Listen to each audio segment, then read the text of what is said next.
Is this the first time po na naka-experience kayo na may mga blank items?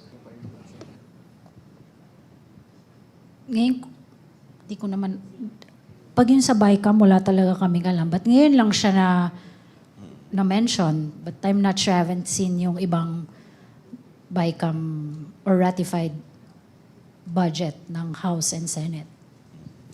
Nasa preparasyon na po kayo for 2026 budget. Ano po ang gagawin niyo para maiwasan naman po yung mga nangyari na pagpupuno doon sa mga tinapyas na budget sa mga projects and programs ng administrasyon? You know, sa executive naman, we know what's our priorities.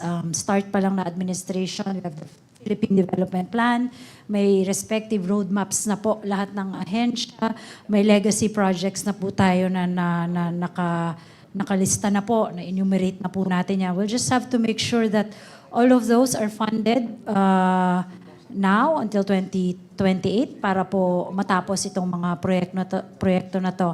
Alisin natin sa consciousness ninyo na kami may kinalaman sa mga blank pages na sinasabi ninyo, no?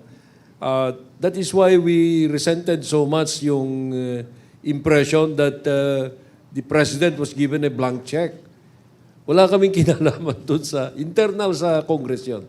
And that is why we also respect the boundaries by not commenting kung sino yung to be blamed or not, no? But I'm sure that we did not benefit at all from the blank spaces that are being peddled around. Kaya namin sinasabi na fake news yan dahil binibintang kay Presidente yung pag-fill up.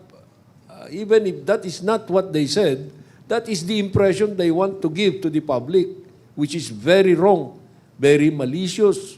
Kaya I came out with a very strong statement dyan, and the President was very blunt also in saying that whatever the former President was saying about this is a lie. Gusto kong malaman ng taong bayan na wala talaga kaming kinalaman dyan.